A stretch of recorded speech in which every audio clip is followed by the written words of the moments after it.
As you know, we are New Language Solutions. New Language Solutions is based in Ottawa, Ontario. We acknowledge that our head office is on the traditional unceded territory of the Algonquin and Anishinaabe people. Beyond Ottawa, we have staff working in locations across Canada. New Language Solutions is grateful to have the opportunity to work as a guest in communities and territories across the country. And we honor the stewardship of the many Indigenous peoples who have resided on these lands since time immemorial. We make our acknowledgement as a sign of respect to all Indigenous peoples of Turtle Island, past and present. We accept the true impact of the past and the pain suffered by generations of Indigenous peoples.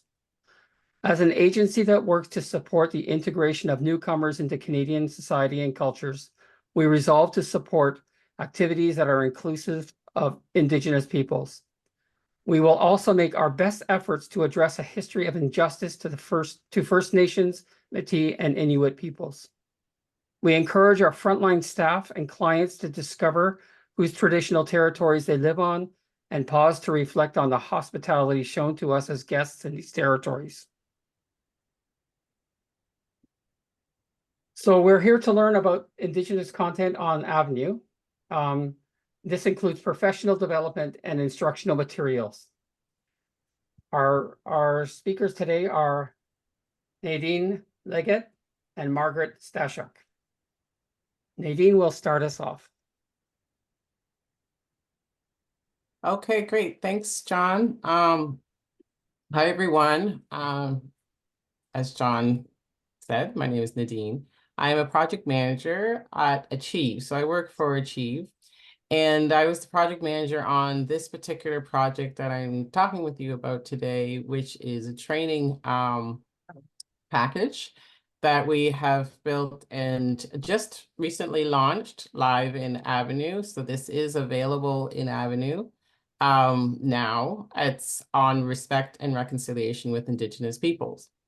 And so I'm going to introduce this training package to you today and tell you a bit more about it, and hopefully get people interested to engage in this really rich learning material and resource.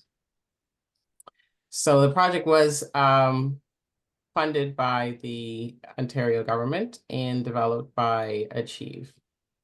So we're going to start off with a poll. John, if you could put up the first poll.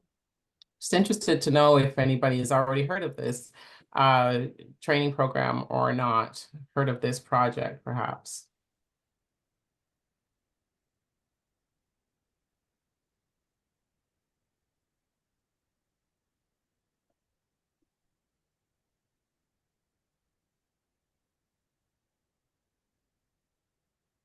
So you'll see there's sort of two parts to the question. Even anybody who had already heard about it, if I'm interested to hear where you may have heard about it already.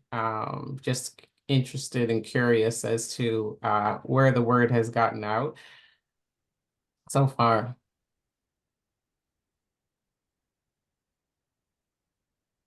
So a few people said yes. So if you did, then you could let me know in the chat.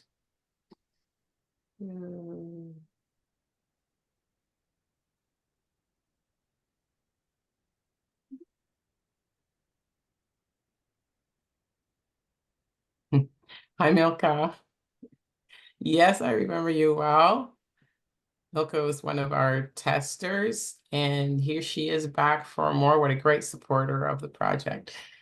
Okay, so just a couple or a few people had heard about it. Majority have not. So that's why you're here. You're here to hear more. All right, so let's proceed. The background and about the project. So what is it? And why did we even do it?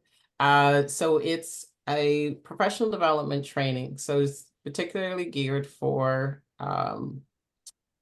English as alternative language instructors to enrich your own understanding, and educate yourself and learn more knowledge about Indigenous history and culture.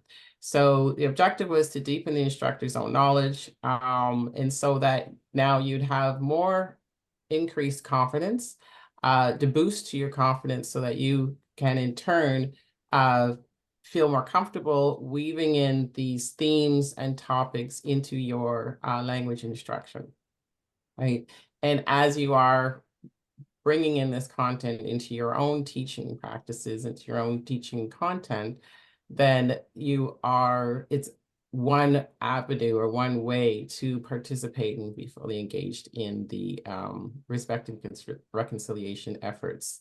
So from the background was that through surveys and outreach, the instructors had expressed one, the desire to include more Indigenous related topics into their teaching courses, but also recognizing sort of the lack of knowledge. Like there's information out there, but you know, what is authentic, what is actually verified, how do I sift through what the resources that are out there to sort of solidify it and make it more, accessible and comprehensible for English instructors, so they can then digest that information and weave it into their teaching, right? So there was a recognized need, a desire to want to be part of the reconciliation efforts, but not having the tools equipped to do so. So this training package was intended to fill that gap and to create that knowledge, that resource for instructors. So we built this training package from the direction and immense contributions from an Indigenous subject matter expert team. So we had a group of Indigenous educators that came with a real extensive experience, lived experience in the culture, as well as education experience, professional experience as educator, curriculum developer, teacher, administrator. So the material is quite authentic in that sense. We also had representation from different parts of Ontario and different parts of Canada, in fact. And would be remiss to not give a shout out to the great contributions from our e-learning developer and graphic designer and for the promotional and multimedia aspects of it as well. So it was a real dynamic and cohesive team that worked together to put this project, bring it to fruition. So going down a little step into what's actually in the training, like what's the contents of the training. So to be clear, it's e-learning platform. So it's all the materials in Avenue. So it's an e-learning module, several e-learning modules. So we've broken it into 4 e-learning modules, so 4 broader topics. And we also have an introductory page, introductory section, I really should say, that has some of the background information, and that's also where you'll get the instructional materials. So the 4 main topics, areas, which there's a lot of content within them, and it's broken down to other subtopics. So social structure and governance. So that starts off with information about how Indigenous nations are sort of compiled, what is the sort of governance and social structures within those communities, within the families, within the broader communities, and what are some of the core values of Indigenous communities that are sort of prevail and provide the guidance for how those groups, kind of work together.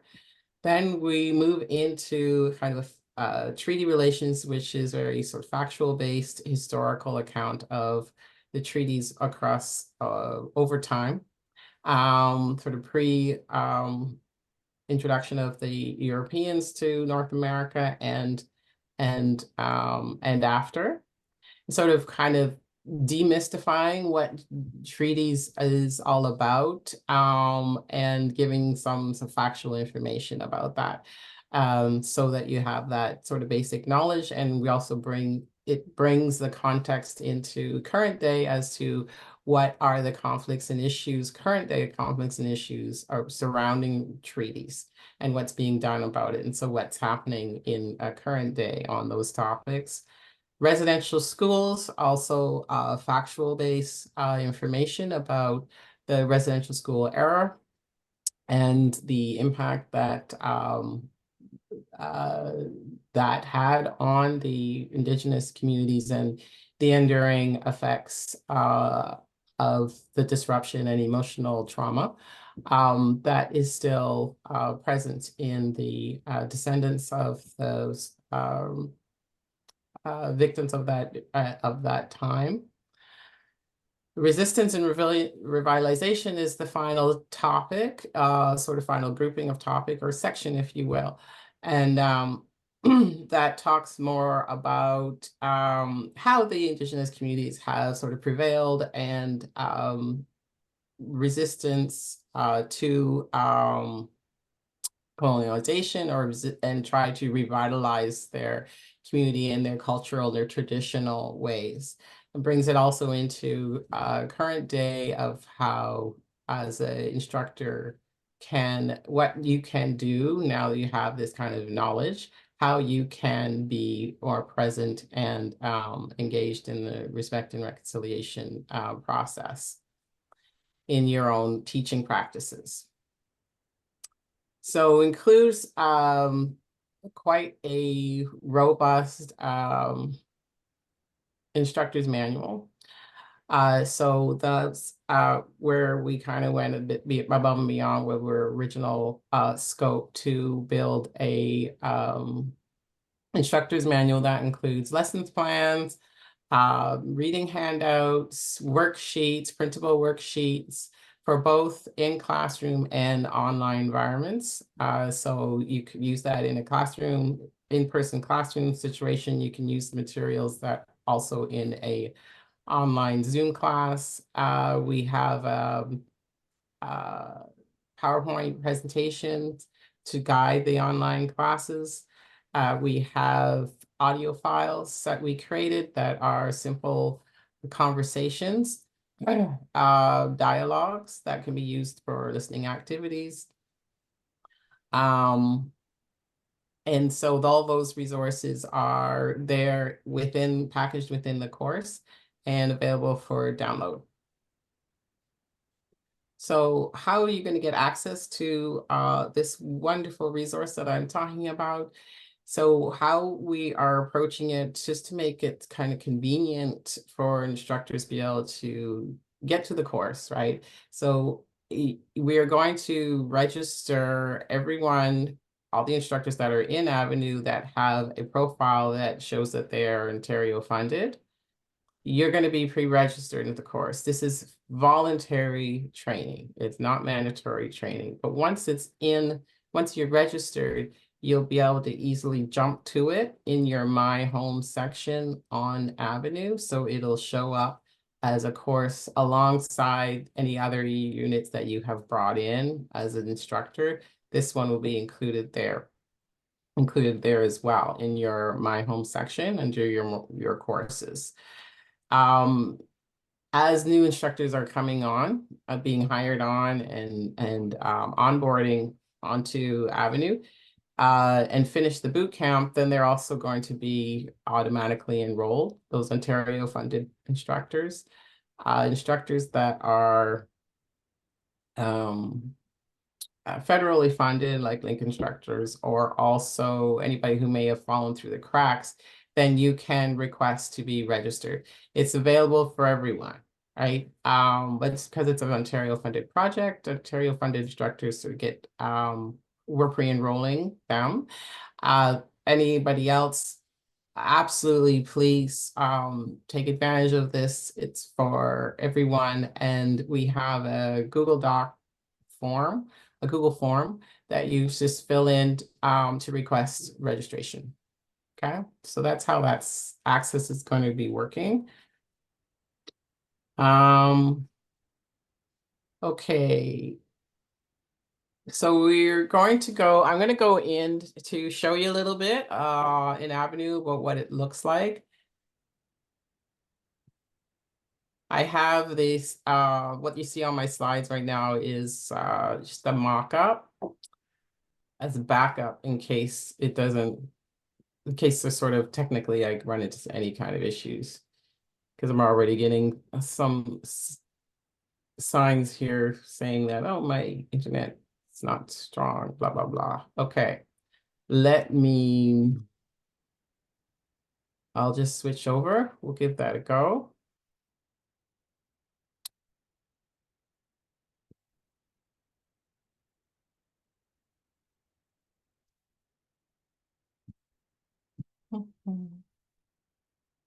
Okay.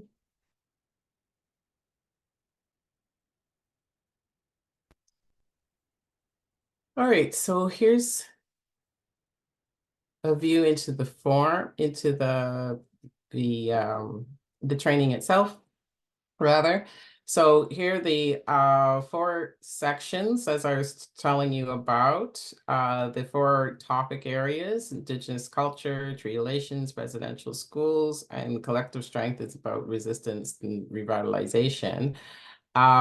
It's self-paced training.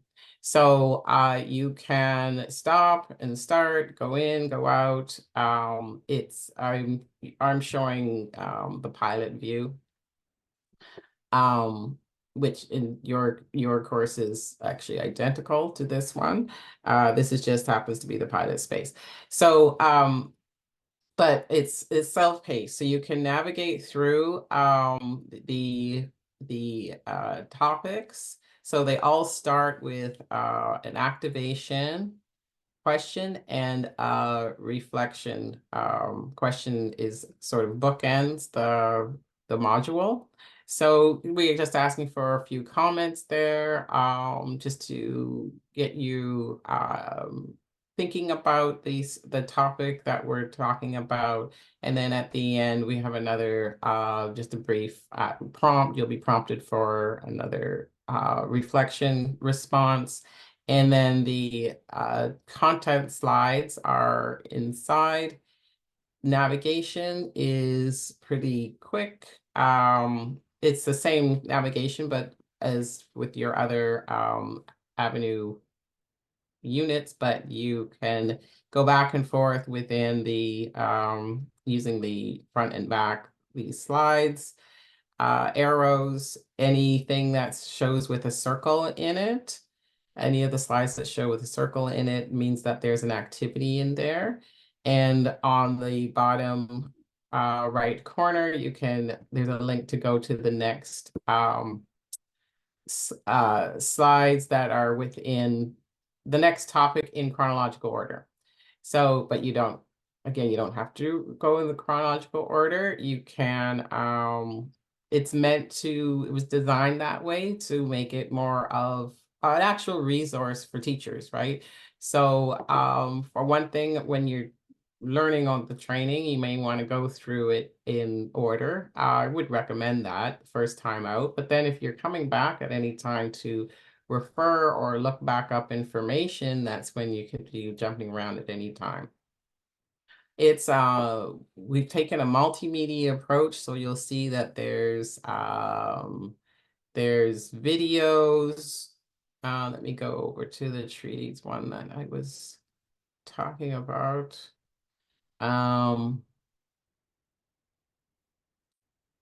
There's a lot of imagery, there's videos, explanation, short YouTube videos, explanation. There's some interactive maps. there's activities that are meant to, we're not trying to give you a comprehensive exam for about on these topics, but they're really meant to promote engagement with the material. So, and they're sort of quick little small quizzes. And then at the end of each section, each module is a bibliography or basically a reference sheet annotated. So we'll tell you, what is the reference or the resource that we're recommending and why, and what you're going to see once you get there. So we have an annotated resource sheet at the end of each of the 4 modules. If you're in the introduction section is where you would see the background information if you want, as well as a glossary, which is an important piece because that gives you the definitions of all the different terminology that's used throughout the course. And also would point out that here is where you would grab your teaching resources. So if you click through into your teaching resources folder, is where we have the handbook, the slide presentations as a separate folder, and the audio files as a separate zip folder. Right, so that's where you knock that. So the instructor handbook is a comprehensive handbook that covers all 4 modules. So we created lessons based on points within all 4 of the modules. So we bundled it into one book. At the end, okay, at the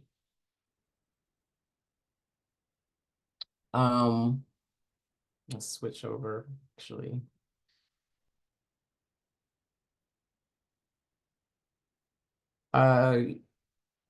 All learners can earn a certificate of completion.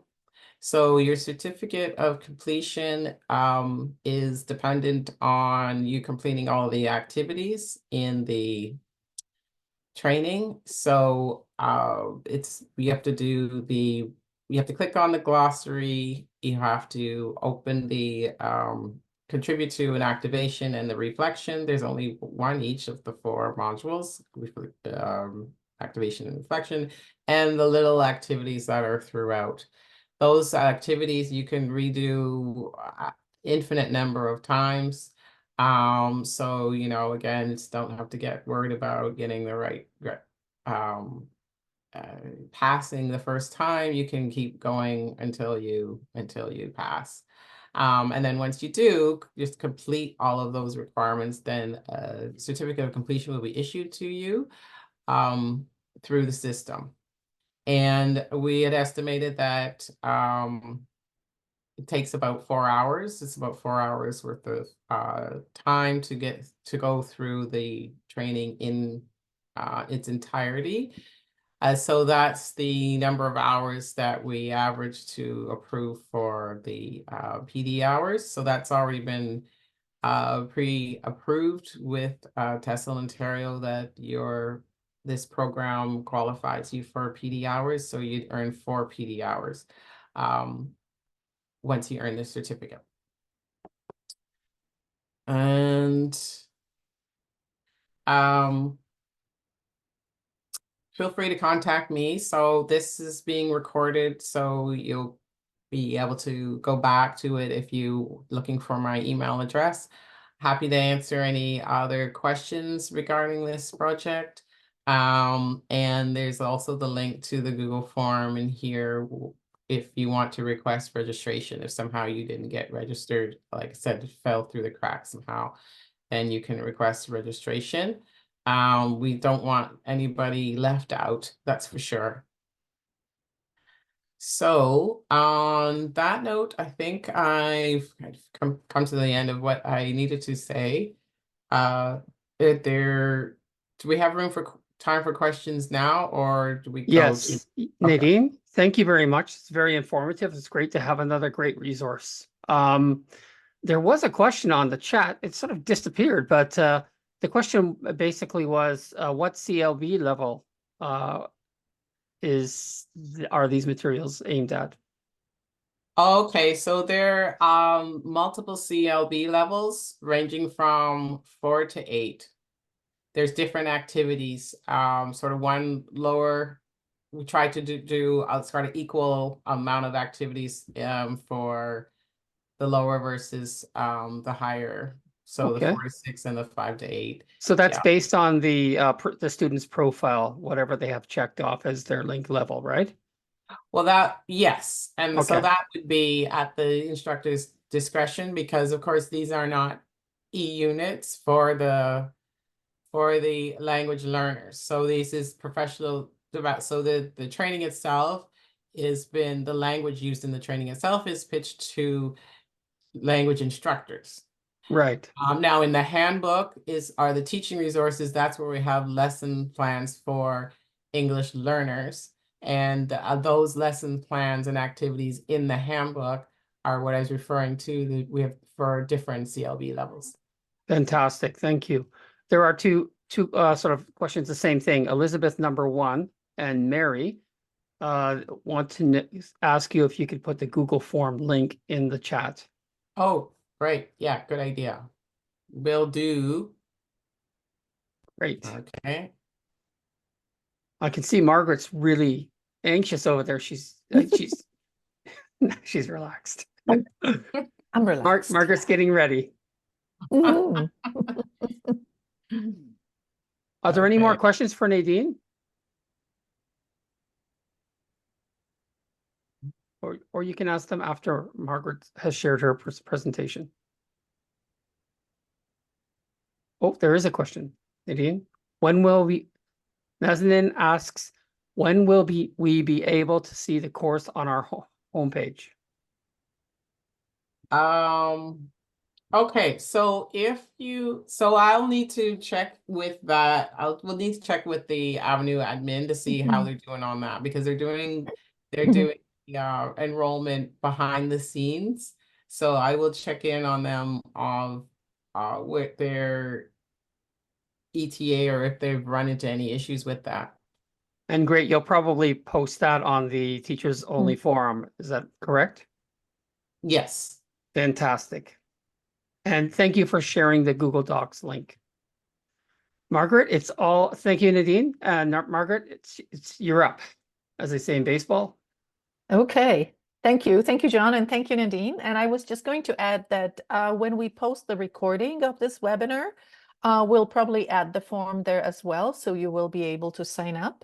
And we'll just make sure that at that time the registrations will be accepted. So you will be able to take that training course.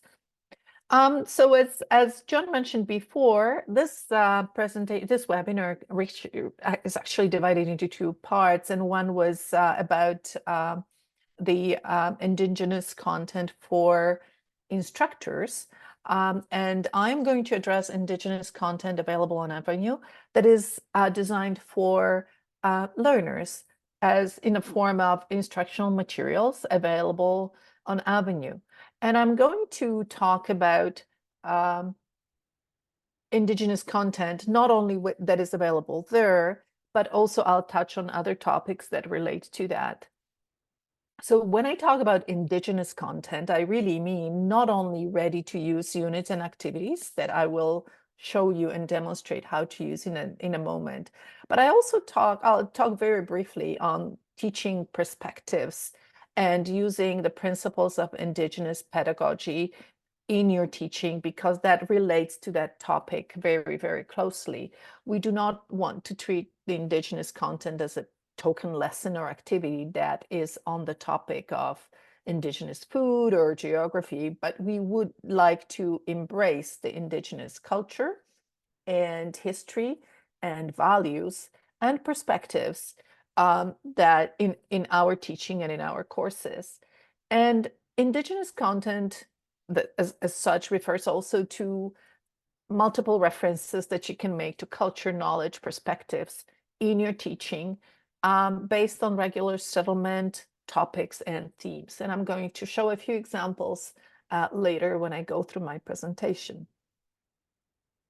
So I have the first question for you. I would like to find out from you, which is, do you include Indigenous content in your course? Yes or no? And if you have any ideas on how you do that, could you just write them in your chat? And then in a minute or so, I'll ask John maybe to take up that question from chat.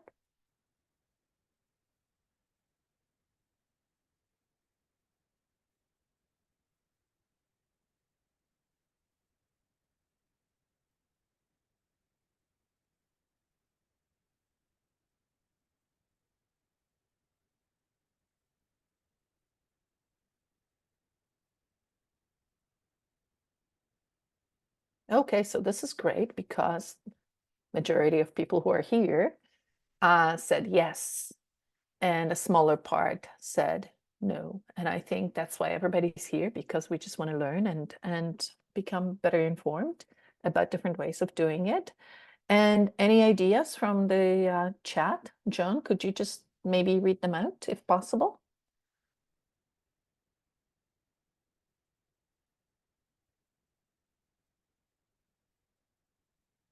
Hi, John.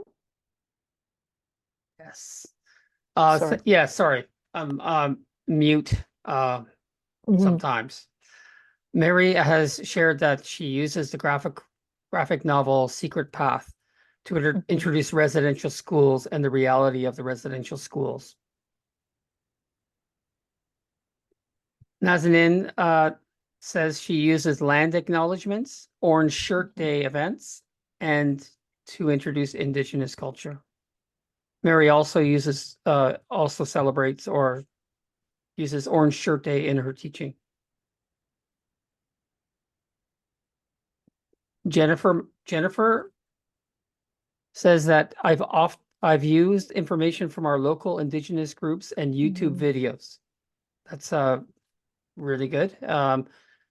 For example, Nova Scotia Heritage Day, they honored Rita Joe, a poet. Her and her students read one of her poems and used some of the classroom resources designed for children. So that's tailored content. Milka says we do the land acknowledgement on a daily basis and interpret it from time to time. We observe holidays and whenever possible to relate to the material to the relate the material to the Indigenous issues. We also watch movies with Indigenous content. Wow. Okay. Tathia says she uses a land acknowledgement and the names of tribes of the First Nations people. Leon says they use modules that are available on Avenue. For example, the eUnit Canada's Indigenous Peoples. Martha continues, I taught about residential schools and learning materials from the ELL about Indigenous people and the Indigenous Day. From ELL? Sorry, Martha. Is ELL just English language learning, or is that a specific site? Martha.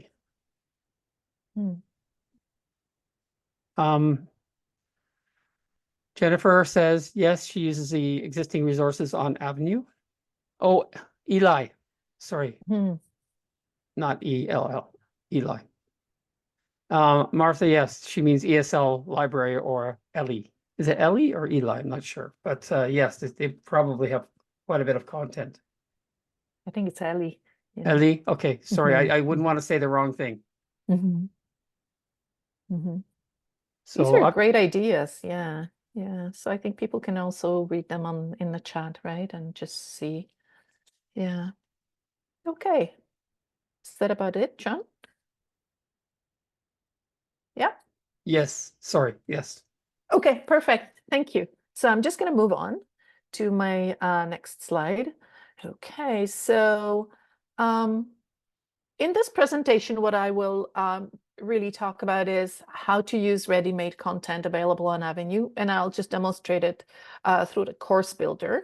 I'll just look at two different categories and see how each of those modules or units is built and what it can offer for your teaching.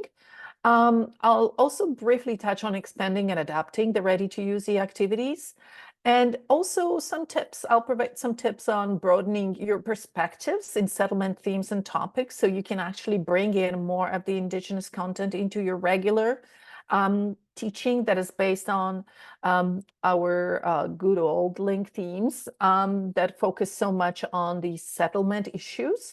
And also, I'll very briefly touch on weaving principles of Indigenous pedagogy throughout instruction, because and when I present just the very four major principles, categories of those principles, you'll see how close they are to adult learner-centered principles of teaching and learning, and how you can make some parallels between the two philosophies of teaching and learning. And the final point that is really important when we talk about including Indigenous content is really in our teaching is really about promoting inclusivity, respect, empathy, and promoting deeper understanding and the values that are inherent in the Indigenous cultures. So let me just get started with the process. So as I said, the process is not easy, and just the very fact that you're participating in this webinar is really, really important. As a white person, I cannot offer the Indigenous perspective on teaching, including Indigenous content in the ESL classroom, but I can offer you the information that I have researched and found out. And I think it's really important to stress that we're willing to recognize and appreciate the perspectives, including those perspectives in our teaching. So it's really, really very important.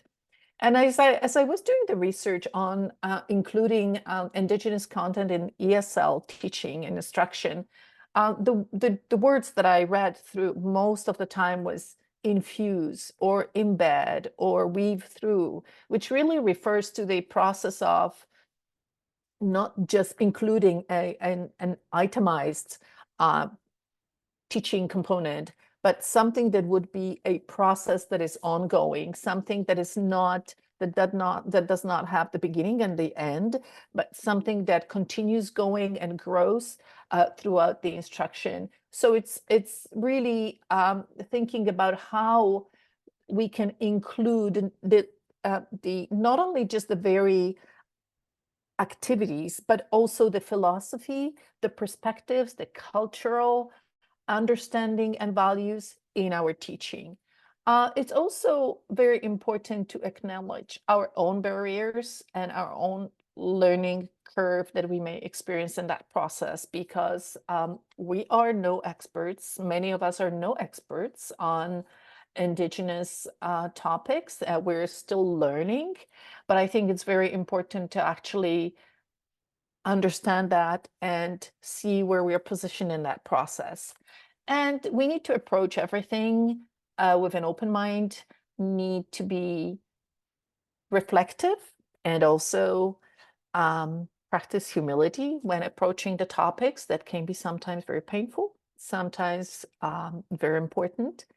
And throughout the process, it's extremely important to practice empathy and sympathy and inclusivity, because that's the main element of the whole process.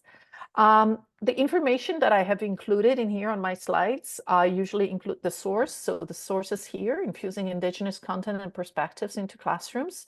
And I will, on the last slide of my presentation, I'll just show the list of all the resources used throughout the presentation, and also some of the practical resources you can use in your classrooms will be listed, and hopefully we'll be able to mail them out to all the participants of this webinar before the webinar gets posted. The recording of the webinar gets posted in the forum, or I can include the list together with the with the recording in the forum post.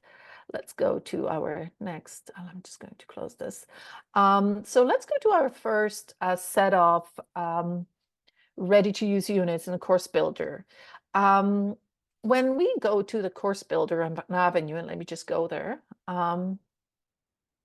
When you go to Avenue and get to the CourseBuilder here, you can see different themes and categories. And one of the separate categories dedicated to the Indigenous content is here. It's called Indigenous Studies. This category includes 12 eUnits or modules that are grouped in two separate CLB levels. So one is appropriate for CLB 3 and 4, and then another one is appropriate for CLB 6 and 7. I guess you could also use them and expand them to other levels. So let's say CLB 5. I think if you teach a CLB 5 class, you could use either of these two groupings. And as you can see, the titles of these eUnits are the same in both groupings. So it's Arts and Games, Colonialism in Canada, Food and Family, Housing and Clothing, Introduction to Indigenous Peoples. And then the last two are slightly different. So for the lower CLB levels, it's Transportation and Other Inventions and Notable Indigenous People and Contributions. These appear in alphabetical order. Therefore, the Introduction to Indigenous Peoples appears towards the end of that listing, but you get a sense of what the topics are. And I'm just going to show you one of the examples of those units. So you have a sense of what is available and how you can actually use the content that is presented in here. So these units were developed by the, let me just go into this part. So these units were developed by the Halton Catholic District School Board, their Merton, Thomas Merton Newcomer and Link Center. The units were developed were developed by the ESL and adult education team, but they were vetted by Indigenous educators and Indigenous subject matter experts. And these units were designed for self-directed learning. So the idea was that the instructor would assign the unit with its activities, and then they could take up the unit either in the classroom, in the face-to-face teaching or online teaching, or would just allow learners to complete these activities on their own and just obtain some kind of a certificate or some kind of a mark that they would receive in within the LMS. These activities, as you can see, consist of smaller sections. So these units consist of smaller sections. This unit that I'm going to demonstrate is called Food and Family. And it starts with food, which is the first. These are almost like two separate parts. Each part of, or each section of the units always starts with the thinking questions. Excuse me. So these questions, like for example in here, are to encourage learners to think about the topic and segue them into the very specific content that they're going to see in that unit. So for example, in here, think about food that is typical of your native country. What are some characteristics? How do you find them elsewhere in the world, and so on? So these questions really promote personalization, but also point the learner in the direction of the unit content. Each unit contains multiple reading, video, and listening texts. So you can see here there's 2 readings. Then we have another reading here. I'm just going to scroll a little bit. Then there's another reading in here, and then there's another reading, and then listening, and then viewing is really watching the video. So there are a lot of texts that you can use for your regular classroom instruction, and that in this way you could use the text so they can accompany your other materials that you're using in your teaching. I just wanted each text, viewing or listening or reading, is followed by a series of multiple choice questions. In here, the multiple choice questions are set up in such a way that each slide contains only one question. Therefore, the list is really long when you look at the list of all the possible items in that unit. But that's just the way it was set up by the writers. And then it always ends with the writing piece. The writing piece that is at the end of the unit is kind of a reflection piece that can be completed by the learner independently. And the same as in the family unit. This family unit includes a very interesting a series of interesting topics that relate to the family. In here, it's about, for example, a typical family, First Nations family and traditions related to that, to family connections. The second reading that we have in here is about, again, the similar topic. And then the next reading that we have in here is about names and their cultural significance. And then the video that we can see in here is actually a video of a participant. I'm sorry, I'm just going to finish the video of the person who has just undergone her naming ceremony. So it's really interesting because it allows learners to see a variety of different resources. The activities that follow these texts are based mostly on comprehension questions, vocabulary practice, and this practice is done mostly through multiple choice questions, or sometimes filling in the blanks. But as you can see, there's not a lot of variety in terms of the language practice because the units were designed for self-directed learning. So how can you use these units? I just wanted to briefly talk about that. So these units, because they're so rich in content and so rich in different types of text, can actually be used in the regular classroom, in a face-to-face teaching, or in a shared web conference, where learners can view the video, can read the text, and then you can have some kind of a discussion or conversation around the topics included in those texts. I think the big advantage of these units is how rich they are in those texts and the variety of topics that are offered in here. So as you can see, the next section of that particular unit is about elders and their role in and their significance and the cultural practices and traditions, and then interconnection of people, community, and nature. So each unit, even though it looks like it's just a unit on family, food and family, is quite rich in different subtopics that are included in here. So quite a lot to view in here. And what you can, if you would like to use these units, what you will need to do is probably just request a unit to be included in your course. And just have that unit.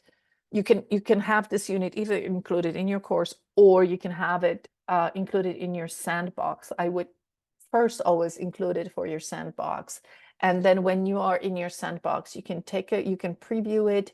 You can take a look at the specific parts or texts that you would like to use, and then think how you could possibly use them in your classroom, and then work from that. Now, what I wanted to show you now is another kind of units.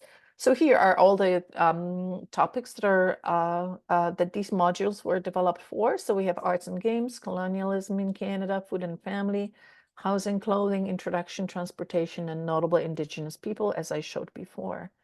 Now, I wanted to show you another unit that comes from a different grouping and a different category in the course builder. And I'm just going to take you here. This time I'm going to look at Canada, the category called Canada. And in here, as you can see, we have different units at different levels that range from CLB 1 to CLB 5 in general. And they vary from the simple, uncomplicated topics such as celebrating Canadian holidays they range from there to the unit on the Indigenous peoples. And this is the unit that I wanted to show you. So these units are designed for the learners at the CLB levels indicated in each unit.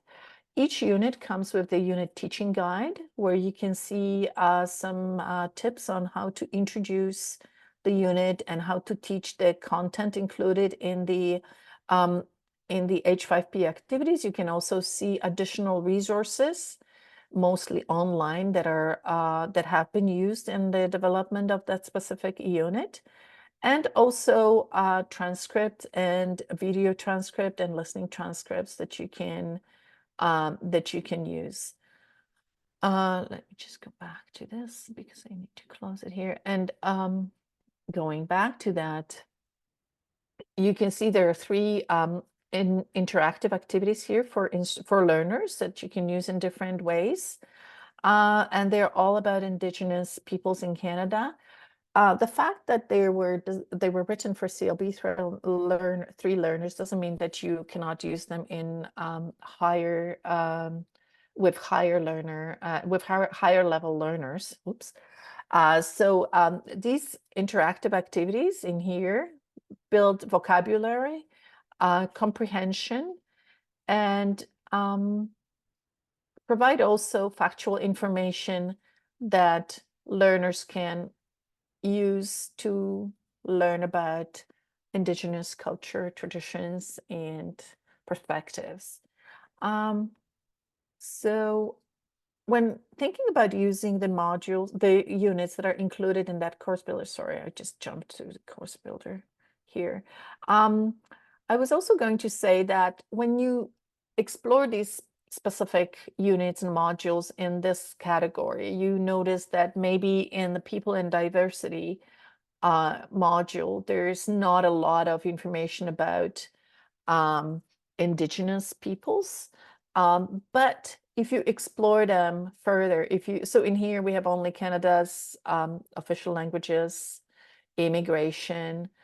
So these two are not dedicated to any information on Indigenous topics. However, Canada's diversity and languages includes information, statistical activities around statistical information on Indigenous languages that I was going to show. So,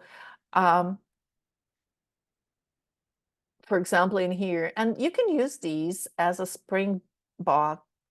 springboard for, I'm sorry, I'm just hearing the sound of the instructions, and it's not helping. So you can use these specific slides or specific activities within the unit as a springboard for further activities, maybe discussion around it or the topic presented in here, or maybe you could develop your own activities such as vocabulary building, or maybe exploring statistical information on other related topics that would be relevant to learners.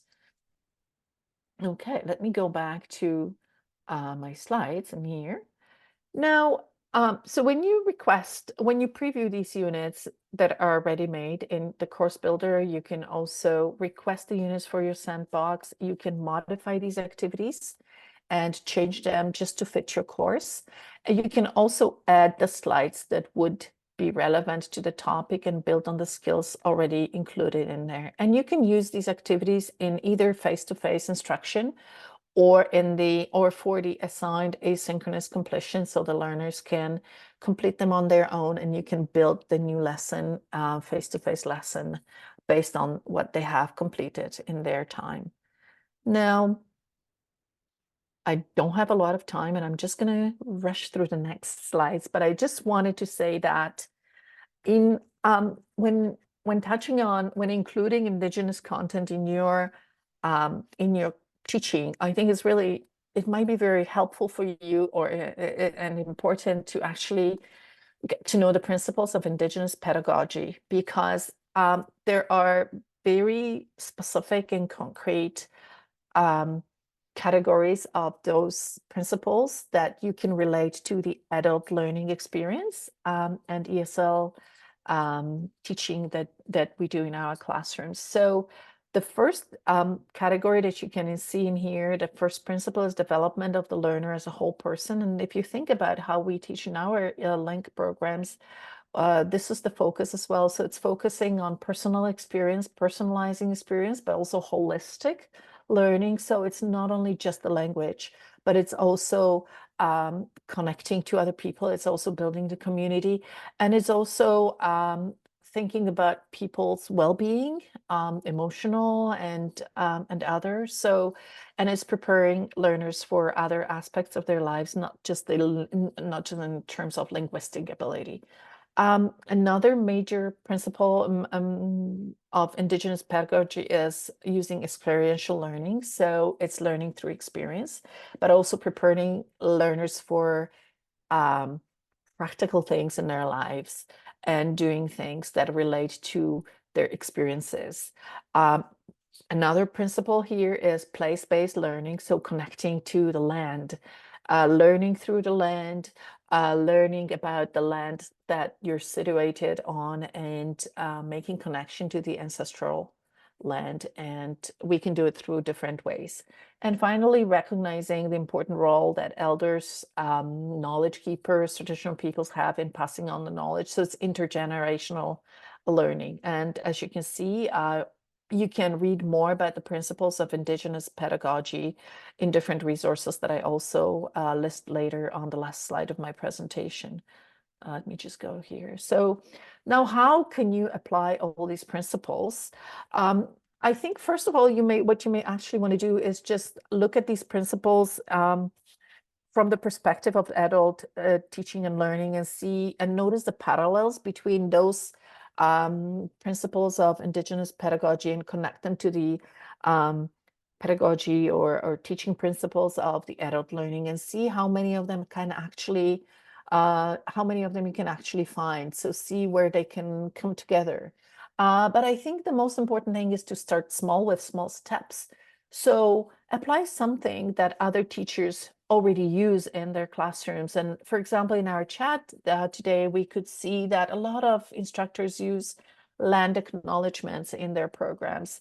If you teach an online class, you can develop a land acknowledgement with your learners and then post it on your course page, so it's always present there. You can post it if you teach in a face-to-face classroom, you can post it in the room where you teach. I would engage learners in the process of drafting that land acknowledgement, and it can be simple. It can be personalized too. It can also be illustrated and include images. It doesn't need to be a complex land acknowledgement with difficult words included in it.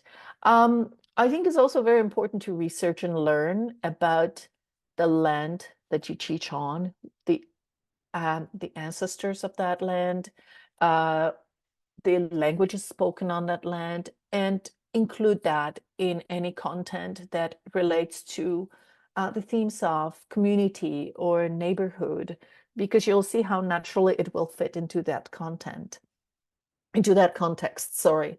Now, it's really important to pay attention to the language that you use in your classroom when talking about different topics that relate to Indigenous content. And I think the most important aspect of it is not causing harm and being very careful with the choice of language that you use. So it would, two examples that I included here would be, for example, avoid out-of-date narrative when we talk about colonialism issues, thinking about celebrating Thanksgiving and how, many of the materials are kind of outdated materials present the topic. You want to be reflective about it and think how you can adjust that narrative to what we know about the colonization and its repercussions now. And also avoid pan-Indigenous language. What I mean here is just avoiding using the language that refers to all Indigenous peoples, because there's no one homogeneous group of Indigenous people. They are different, they vary in language, traditions, cultural customs, but also values and so on. So it is really important to notice this diversity and variety. It would be very helpful if you could get in touch and ask for support on Indigenous education. It can be done through your organization, the organization that you teach within, for example, the school board. But also you can search for that support within your region or municipality that you're based in, and see what resources they offer on those specific topics. And reach out to elder or knowledge keeper in your area so you can get the resources that are appropriate and current and vetted by the Indigenous peoples in your area, and also collaborate with other teachers. If you know of the teacher in your school center who already includes Indigenous content and you like what they're doing, you can ask them to work together with you, or maybe they could be your mentor and assist you in developing content appropriate for your course. I put some wise practices in here on these slides, and I'm sorry, I'm just going to cover this really quickly. I'll take a few minutes just of this presentation. I think it's really important when you plan the content for your classes, get to know yourself and become aware of your own biases and privileges, and how you and where you're positioning yourself and how you perceive the topics that you're going to teach. And be aware of that when you include the content that relates to Indigenous peoples and perspectives. When you design your course and plan and include different activities, think about different teaching and learning approaches that they're not just related to link courses, but they also come from other teaching and learning philosophies, such as the Indigenous ones.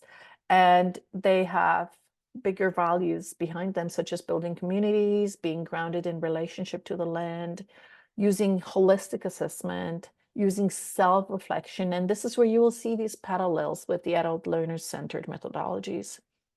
And also incorporate local knowledge and collaboration.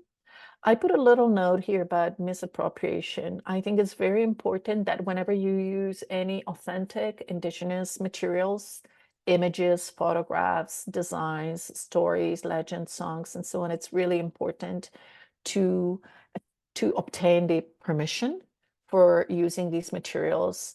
So just the same way as you would do it in the mainstream academic system, for example, you would always use the copyright, and to ensure that you have the permission to use the resources. Okay, some examples of activities that you could use in your classes are listed in here. So one of them would be something that many of you are already practicing, which is creating land acknowledgement and using that acknowledgement in your class. Use talking circles for discussions, problem solving, and decision making. Talking circles, I include on the last slide of my presentation, I include a resource that discussing talking circles, how they're built, how they are managed in the classroom, and how they can be used. But they create a very good opportunity for learners to actually learn listening, to learn how to listen, so it gives them listening skills. Also talking to others with empathy, valuing other people's opinions, and so on. Use of storytelling activities.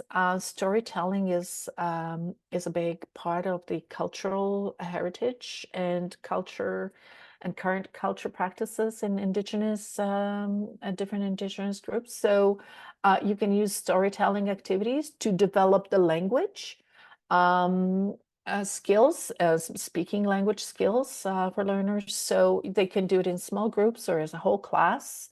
It can involve teaching storytelling elements such as transitions, but also expressions of feelings and emotions, and so on. Encourage building connections between cultures. So many learners in our classes come from Indigenous groups from other continents and other parts of the world. So they are familiar with things like colonization and oppression and being disadvantaged. So they will be able to make the connection. But also when you stress how different cultures come together in your classroom, in your class, they will be able to see the value in just doing that, in sharing those traditions and music and food and different, talking about different celebrations and holidays. Another point that I wrote in here was to infuse classroom activities with Indigenous related content related to the topic of theme. So that may be as simple as going when you're teaching, for example, extreme weather events or weather conditions, and you're talking about the vocabulary and you're doing different activities focusing on the language related to the weather topic. It might be a good idea to also talk about the weather in other areas of the country and then include some kind of an Indigenous component to that. The same as when you talk about education or other themes, settlement themes that are built in our link programming. Another important thing that you can focus on, especially at higher levels, I would say in stage 2, would be foster development of critical reading and thinking skills.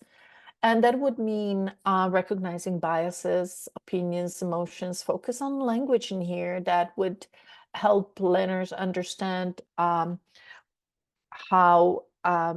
myths are formed or how misconceptions or stereotypes are expressed and how they can distinguish between those and facts and opinions in listening and reading texts. And finally, include a reflection, collaboration, sharing, and empathy, and provide practice in using language that is appropriate for those functions.